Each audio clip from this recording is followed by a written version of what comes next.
I'm gonna try to not to make this video as long as possible, because my phone's about to die, and I don't want to sound like a rambler. Let's just say, by the time this video was recorded, it's 48-13 Oklahoma. I've already given up. I'm just ready to move on.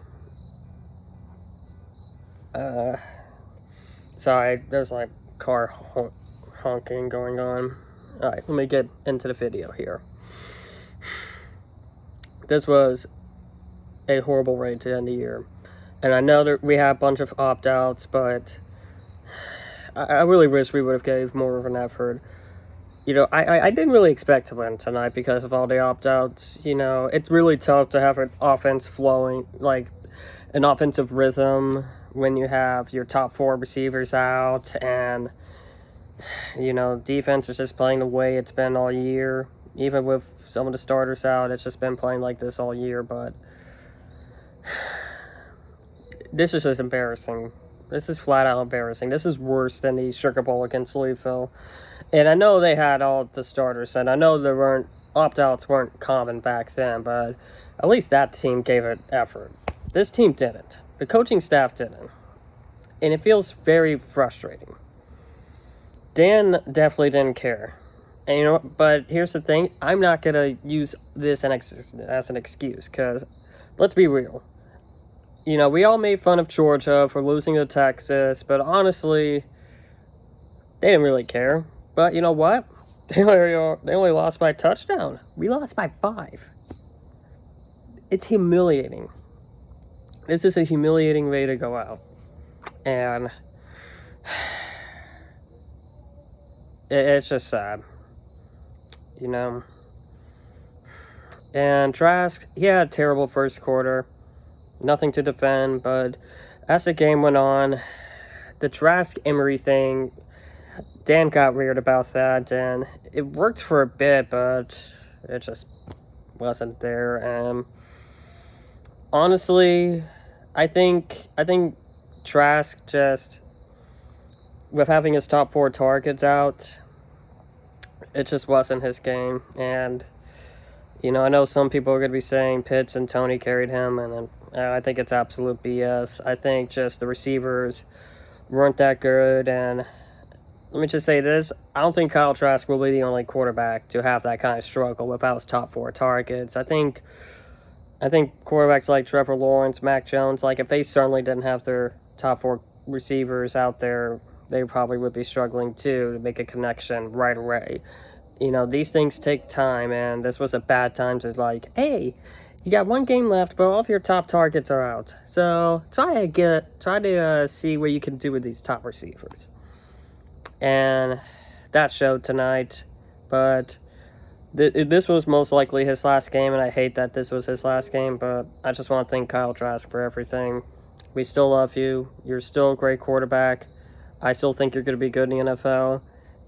You need to learn. I think he needs to learn some things, and you know, from a veteran guy, and I think he'll be great. But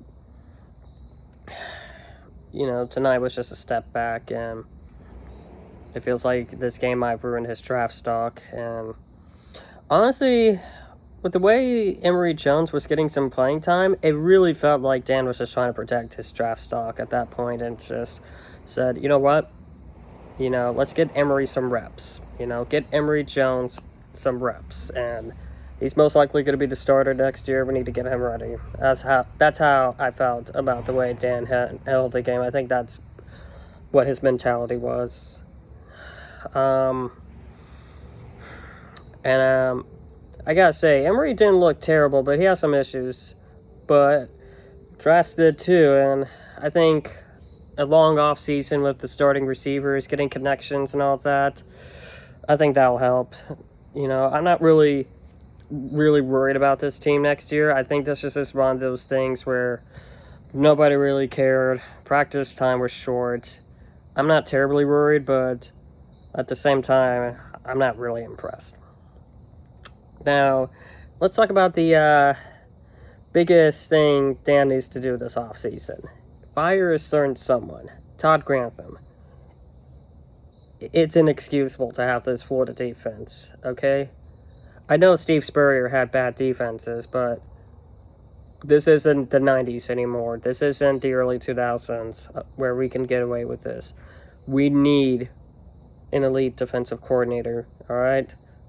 Defense matters. And I know we had a historically great year offensively, but the reason why we're not even in the playoffs right now is because of that defense. That offense played great every game. It played well every game, in fact. It may have had some slow starts, but it actually played better throughout the game. This defense never did that, it felt like. This defense was just so bad.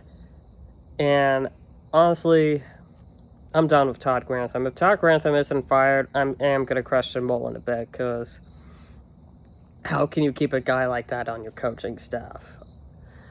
It's infuriating. And I don't want to hear he didn't have some of his starters out there BS.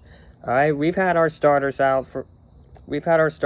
for the majority of the season, and they've played like this. I don't want to hear it. Okay? And I'm not even sure if all of our starters coming back out there would have even helped tonight. I'm just ready to move on from Grantham. I hope he fires Grantham. I hope Mullen does. Overall, this season had a lot of great moments. It was definitely fun watching this offense, but knowing how bad the defense was, I just could never really enjoy this team that much. You know, it wasn't a very enjoyable team, especially at the end of the year. And we're better than Texas A&M. We're better than LSU. If we had an average defense, we beat Alabama. It's just frustrating. It's just so frustrating. We're a better team than this, and we're playing like we're named 14. That's our record. We should be 12-0, but we're not because of this defense, and it's just unbelievably frustrating. And we cannot let that kind of talent on offense be wasted ever again. All right, it's unacceptable. Next year, I'm just hoping, Emory finally, gets his chance. I don't think Trask is coming back. I think he's ready to move on. And I think Emory's going to finally get his shot, and I'm excited about it. I still like Emory. Copeland and Shorter, I think, are going to be like our top two receivers. And Copeland had a lot of issues this year. And hopefully they get fixed throughout the offseason now that, he might be getting more playing time. He might be getting better throughout the, spring camp and all that. Same with Justin Shorter. He showed some flashes, but, as the years went by, he wasn't out there on the field a lot, and he was terrible tonight. Run game, I hope it gets better. We got DeMarcus Bowman coming in next year. Lorenzo Lingard, I think, it might get some playing time. Hell, I really hope Naquan Wright gets some playing time, too. That dude should have gotten more carries this year. I don't understand why he didn't get more carries. And hopefully, it's going to be very hard to replace Pitts, but I hope Gamble and Sipper are able to replace that value. Sorry for the shaky camera. Kind of holding it between my legs. And I'm just hoping for a good defense. I did like some young guys out there. Chris Bogle impressed me tonight, and that was about it. And I do like Jaden Hill. I think Elam is still a good corner. I just think it's very hard to be like the only good corner on your team, the only consistent corner, and Elam I think he did a nice job. Safeties need to be better. If this team wants to go anywhere, like I said, it all starts at the defense. I'm not worried about the offense so much. Mullen is very good with the offense, but he needs to be a better play caller next year, and he needs to make changes on the defensive coaching staff, because this isn't Mississippi State anymore, okay? You can't get away with this, all right? This is Florida. We have high expectations.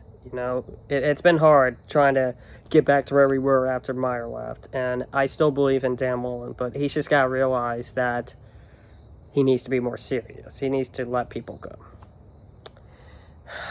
Anyways, go Gators.